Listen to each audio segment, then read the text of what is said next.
The world is taken back as China is openly declaring its ambition to become a strong, democratic, civilized, harmonious, and modern socialist country by 2046. The country's goal of transforming its armed forces into world-class forces has sent shockwaves throughout the world. This has raised eyebrows about the measures China may take to attain its goal of becoming a superpower. Not just a superpower, but the superpower. China's expansion of its naval capabilities started only a decade ago, but they are working at lightning speed. Why? One may wonder, is this going to lead to an arms race with the US Navy? If so, how worried is the US naval force? Remember, the US Navy has traditionally maintained a strong presence in the area, but China's growing military strength may potentially challenge that dominance. Or does it?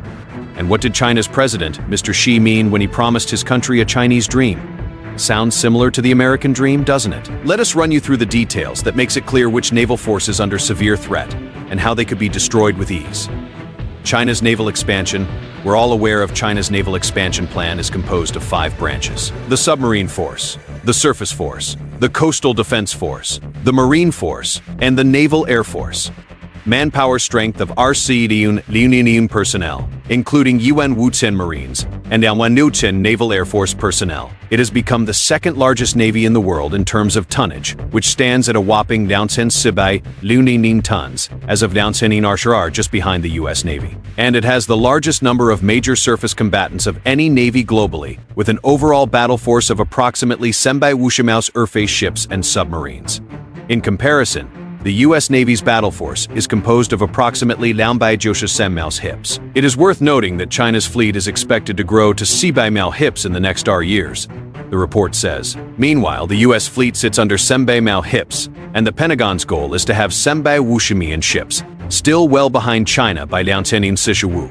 According to the U.S. Navy's navigation plan of 2046 released last summer, China is currently engaged in the construction of 2 more carriers of its own design.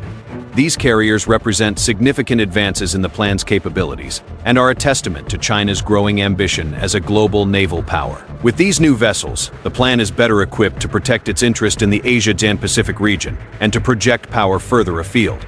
The Shandong, which is China's second aircraft carrier, has an estimated weight of 9 tons, making it slightly bigger than the Liaoning. It has the capability to carry a maximum of 60 aircraft, including fighter jets, early warning airplanes, and helicopters.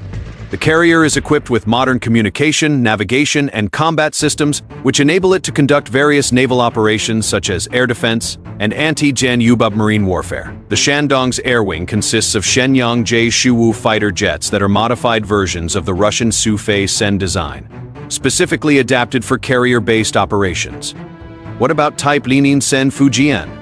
What is that monster capable of? Well, the Type Sen is expected to be larger than the Shandong with a displacement of around 10 tons and will be equipped with an electromagnetic aircraft launch system, or EMAs, which is a more advanced system for launching aircraft off the deck of a carrier. What is interesting is that China has set a goal to have 6 carrier strike groups up and running by 2046. This ambitious move is aimed at allowing China to project an unprecedented level of combat power to any location it desires. Pretty jarring, right? It is important to understand that aircraft carriers don't work independently. They serve as the center of a fleet that surrounds and defends the carrier while also delivering a significant amount of firepower that can wreak havoc on both sea and land targets, with a range that can extend up to several hundred miles. Who should be worried? The Chinese government has highlighted the significance of maintaining social stability and national unity as vital aspects of the Chinese Dream Initiative. However, the approach used to achieve these objectives, such as detaining Uyghurs and other ethnic minorities in internment camps in Xinjiang, has been criticized by the international community. These actions have been deemed as a violation of human rights and a threat to regional stability.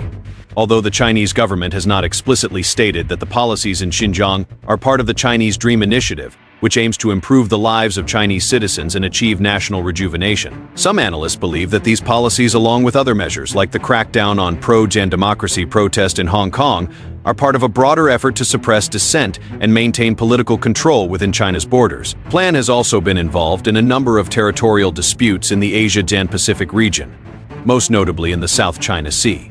China claims sovereignty over much of the South China Sea. Plan has conducted numerous patrols and exercises in the area, and has built several artificial islands and military facilities to strengthen China's presence there. Then we have Taiwan.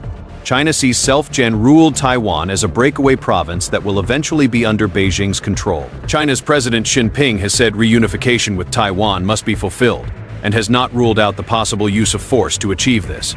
The best guess anyone has about China's ultimate intentions for Taiwan comes from the CIA. According to its intelligence assessment, China's President Xi Jinping has ordered the People's Liberation Army to be prepared to take back the island by force by Liaoning Sea. It goes without saying that the South China Sea is a critical strategic region, U.S. Navy unfazed. As tensions continue to rise between the U.S. and China, the question of military superiority hangs heavy in the air. In particular, many are wondering if the Chinese Navy's recent advancements pose a real threat to the U.S. Navy's dominance on the seas. Some argue that China's growing naval power, including the addition of advanced ships and weapon systems, could potentially challenge the U.S. Navy's position as the world's most formidable naval force. However, others point to the U.S. Navy's long-standing experience and technological superiority as reasons why they remain unfazed by China's advancements. But as both nations continue to invest heavily in their respective naval capabilities, the question remains, will the U.S. Navy continue to hold its dominant position, or will China's rising naval power ultimately pose a threat that cannot be ignored? From aircraft carriers to submarines, the U.S. Navy is equipped with some of the most advanced and powerful ships and weapon systems in the world. With a fleet that spans the globe and a budget that rivals the GDP of many small countries, it is a force not worth trying to intimidate. In fact, many experts agree that the U.S. Navy's superiority is not just a matter of numbers, but also of experience and training. The sailors and officers who make up the U.S. Navy are some of the most highly trained and skilled individuals in the world, with years of experience operating some of the most challenging environments on the planet. To put things into context, the U.S. Navy helped secure victory in 2 world wars and also the Cold War. Today, the Navy remains a formidable fighting force. Do sheer numbers equate to or parallel technological sophistication? Having more destroyers does not necessarily equate to maritime superiority if they cannot compete with the range, precision, networking, and overall capability of U.S. destroyers. The U.S. Navy, for example, operates She aircraft carriers. Plus, they're also arming its warships with a wide range of advanced technologies, including laser weapons, next-generation electronic warfare, and unprecedented ability to launch and control a small fleet of unmanned systems. All these factors illustrate that the U.S. Navy cannot be seen as inferior. Subsequently, Chinese aircraft carriers would be highly vulnerable in an engagement with the U.S. Navy for several reasons. The U.S. Navy can massively project forward-positioned 5th-generation maritime air power in a manner likely to overwhelm Chinese air carrier defenses. In fact, the U.S. America-class amphibious assault ships can deploy with as many as Shisen to Shuwu F-Fu Senshuwu BS an aircraft carrier. Air wings can launch F-Fu Senshuwu C formations. If a conflict were to occur in the Pacific, the United States could potentially deploy land-based F-Fu Archer RS and F-Fu Senshuwu, as from strategic locations like Guam or Japan. It is worth noting that Japan has recently made a significant investment in purchasing a large number of F-Fu Senshuwu, which will give them the ability to deploy their own advanced attack formations.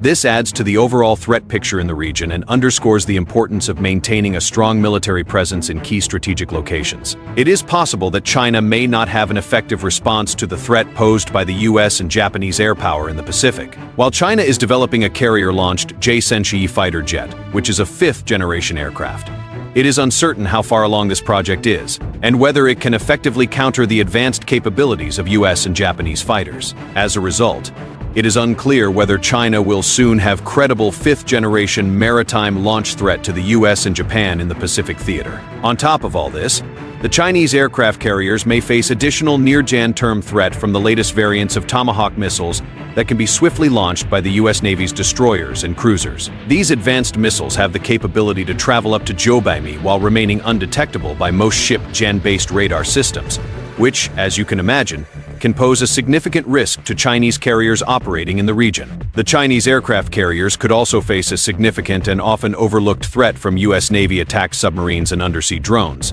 The latest Block Sen and Block Wu Virginia-class attack submarines are becoming increasingly useful for intelligence, surveillance, and reconnaissance missions. Due to their advanced sonar quieting technology, these attack submarines can operate closer to high-gen risk areas with a lower detection risk, making them ideal for locating and attacking Chinese surface ships using torpedoes and undersea-launched Tomahawk missiles. Although specific details of the advanced technologies equipped on the Virginia-class submarines are not publicly available for security reasons, senior U.S. Navy officials have revealed that these latest models have new quieting applications, coating materials, and antennas designed to reduce their acoustic signature and enhance sensing capabilities. But remember, this might as well be some surface-level information. We can never imagine the true power that the U.S. Navy has tucked under its sleeves.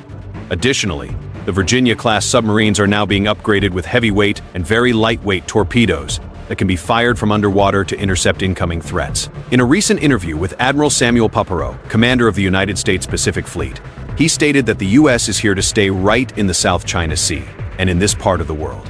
And I think that is the message that we really want to convey to not only China, but the entire world.